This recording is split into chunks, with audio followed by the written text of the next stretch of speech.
Hello parents, this is my video giving my suggestions for what to buy for an at-home art kit if you're interested. When it comes to pencils, there really isn't anything better than the Ticonderoga pencils. Either one of these will work. I would never buy anything that is wrapped in a plasticky type coating with a fancy looking eraser. They won't sharpen and they won't erase. If you have a kid maybe fourth grade or older, I would recommend getting a mechanical pencil. The larger size lead is going to be better for art just because it creates a slightly sketchier drawing. So if you can find the 0.9 millimeter lead, that would be best. Kids of all ages love drawing on whiteboards, especially the younger kids, and with whiteboard markers, you do kind of get what you pay for. Those are all right, but the Expo really is best. I would get something like this that has a wide variety of colors if you want your kid to spend a fair amount of time on a whiteboard. With crayons, I'm going to, of course, recommend the Crayola brand. Maybe 24 crayons and up would be just fine, perfectly sufficient for anything. And did you know that Rose Art changed their name to Crazy Art? So don't be fooled. For kids about second grade and up, I do recommend having some color pencils around, although they're not an absolute necessity. I, of course, recommend Crayola. I don't recommend getting Crazy Art or Erasable. I don't even recommend getting those twistable ones, which always end up breaking in the tube for me, and they're too waxy anyway. So, nice Crayola color pencils, pack of 24 would be just fine. When it comes to markers, I do have to say the absolute best markers out there are the Mr. Sketch scented markers.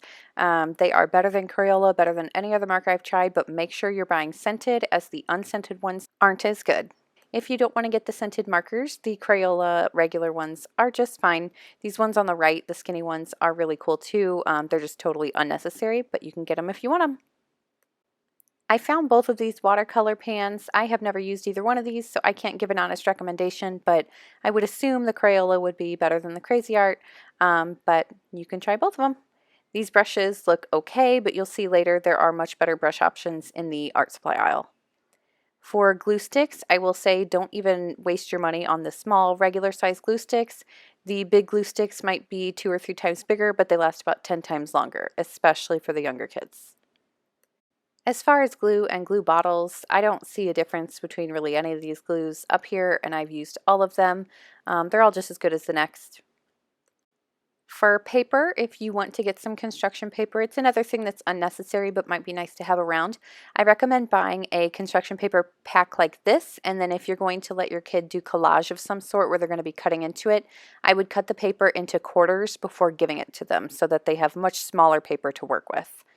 These marker pads are really nice for just white paper, and there's a big variety here at the store of paper. Just open it up and see what the paper feels like. See if you think it would work for what you need it for. As a general rule, I would avoid any of these art kits like this where you're going to end up spending more money on more things that you don't need. Avoid the paints that look like this. Here are some whiteboards that I found in a slightly different part of the school supply section. Every kid needs a dry erase board, but I would buy the Expo markers. I have never used this clay before, so I can't recommend it based off experience, but it's air dry clay. I'm betting it's very user friendly and you could probably make some pretty cool stuff out of it. I would not recommend buying these paints. Heading back to the art supplies. Model Magic is a very big hit in my classroom. It is a very workable clay that is not meant for permanent projects, but it's really fun for the kids to play with and they absolutely love squishing it up. They do sell Model Magic in smaller packs. I have never tried any of these other types of modeling clay like what you see on the left, so I can't recommend them based off experience, but I do know that the Model Magic is a great brand. When it comes to paints and paint supplies, these right here are actually great quality acrylic paints. I do highly recommend them, but maybe not for the youngest kids. I don't recommend buying these packs where you get a small amount of a lot of colors, as you're going to go through them too fast for them to be worth your money. You can get much better brushes back here as well, and I do recommend these little multi-packs.